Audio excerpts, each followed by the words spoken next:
हाय, चलिए एक बार बहुत बहुत आप सबका स्वागत करते हुए आज मैं आप लोगों के बीच एक मोटिवेशनल स्टोरी सुनाने जा रहा हूँ। प्रेरक कहानी सुनाने जा रहा हूँ, जिस कहानी के माध्यम से हम ये जानेंगे, समझेंगे, सीखेंगे कि जिंदगी में अगर कुछ बहुत बुरा चल रहा है, अगर समय कठिनाई का हो, लोग ताना मारे, लोग गालियां दे, तो हमें इग्नोर करते हुए आगे बढ़ जाना चाहिए।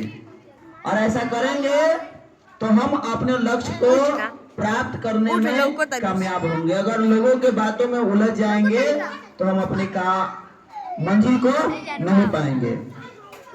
इसमें कितने विद्यार्थी समुद्र को देखा है? समुद्र को देखा आप लोग? चलिए, समुंदर, हम लोग बिहार राज्य में रहते हैं और बिहार में एक भी समंदर नहीं है और बिहार समंदर के आसपास भी नहीं है कि हम लोगों को देखने का मौका मिले।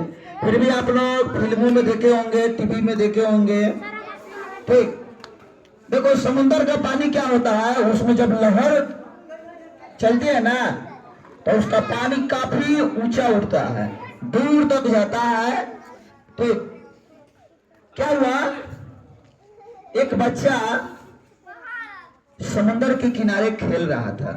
एक बच्चा समंदर के किनारे खेल रहा था। अचानक समंदर की लहर आई और वह बच्चा उसमें डूब गया। वो बच्चा उसमें क्या हुआ? डूब गया।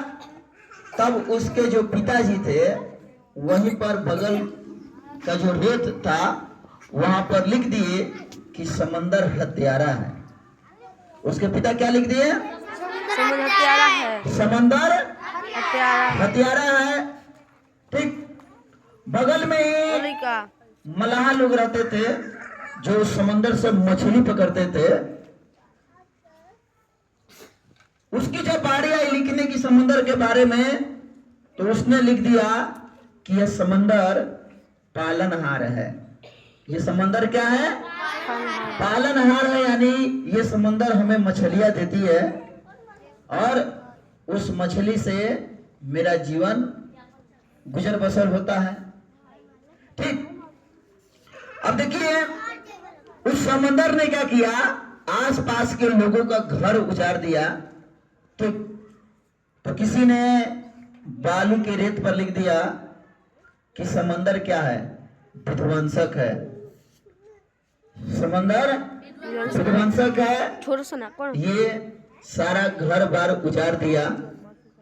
ठीक, उसी समंदर के किनारे रहने वाले कुछ लोग थे जिसे मोती मिला। क्या मिला?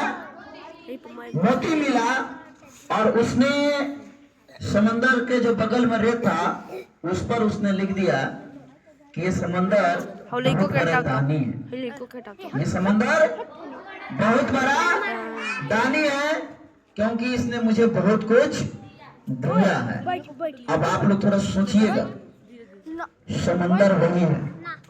कोई उसे हत्यारा बोल रहा है, कोई उसे विध्वंसक बोल रहा है, कोई उसे जीवन दायिनी बोल रहा है, कोई उसे दानी बोल रहा है। फिर थोड़ा देर बाद क्या हुआ, समंदर की लहरें आई और जितने भी बालू के ढेर पर लिखे हुए थे सबको मिटाकर समंदर फिर अपने वापस चला गया, अपने पास चला गया। ये समंदर जानते हैं बाबू क्या शिक्षा देती है हमको? ये कहानी क्या सीख देती है कि हमारे जीवन में भी बहुत सारे लोग हमारे बारे में बिना जाने सुने समझे हमारे बारे में सिर्फ कुछ ना कुछ बोलते हैं। किसी के लिए आप अच्छा होते हैं, किसी के लिए बुरा होते हैं। ठीक, मैंने समझिए कि जो जैसा जानता है वैसा ही आपके बारे में वो विचार रखता है। लेकिन आपको हमेशा समंदर की तरह रखना होगा कि लोग कुछ भी कहे, लोग कुछ भी बोले, अपना काम आप जारी रखिए। काम क्या जारी रखिए कि लोगों की बातों को दिल पर न लीजिए। कोई कुछ बोलता है तो उसे भूल जाइए। उस समंदर की तरह की समंदर की पानी गया और जितनी भी लिखी हुई चीजें थी, अच्छी बातें भी और बुरी बातें भी, सबको क्या हो गया, भूल गया। इस तरह से आप करेंगे तो आप अपने जीवन में काफी आगे बढ़ेंगे। चलिए, बहुत बहुत शुक्रिया।